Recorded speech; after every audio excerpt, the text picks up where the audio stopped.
क्यों नहीं करते शिवलिंग की पूरी परिक्रमा? सनातन धर्म में पूजा विधि के बाद परिक्रमा करने का अपना ही महत्व है। अपने इष्ट देव की परिक्रमा ब्रह्मांड की परिक्रमा करने के समान माना गया है।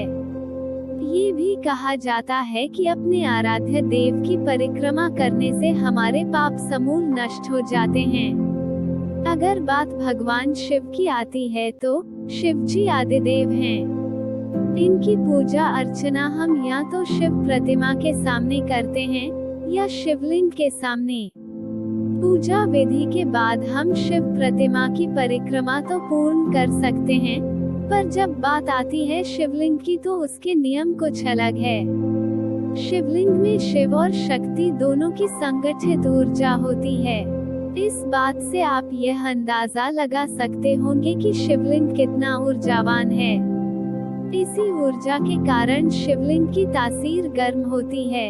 इसीलिए ठंडक पहुंचाने के लिए शिवलिंग पर लगातार जल चढ़ाने की परंपरा है। आपने देखा ही होगा, मंदिरों में शिवलिंग के ऊपर एक कलश बांधा जाता है जिससे लगातार जल की धारा शिवलिंग के ऊपर बहती रहती है। कहते हैं, जो जल शिवलिंग पर चढ़ाया जाता है उस जल में शिव और शक्ति की ऊर्जा के कुछ अंश सम्मिलित हो जाते हैं। इसलिए इस जल को अत्यंत पवित्र माना जाता है। ये जल जिस मार्ग से निकलता है उसे जलधारी, निर्मली या फिर सोमसूत्र कहा जाता है। अगर हमने ये जलधारी लांघने की गलती की तो शिव शक्ति की ऊर्जा हमारे दोनों पैरों के मध्य भाग से हमारे शरीर में पहुंचती है।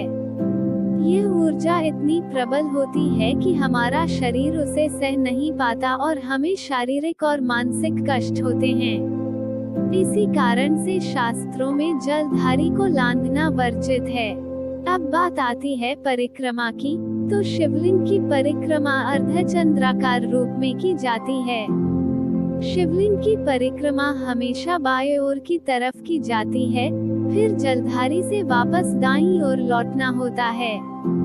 किसी मंदिर में यदि शिवलिंग पर चढ़ाया हुआ जल सीधे भूमि में चला जाता है या जलधारी ढकी हुई होती है, तो ऐसी स्थिति में आप बिना किसी झिझक के शिवलिंग की पूरी परिक्रमा कर सकते हैं। इसी तरह की अन्य जानकारियां सुनने के लिए please like and share this information and subscribe to our channel story vendor.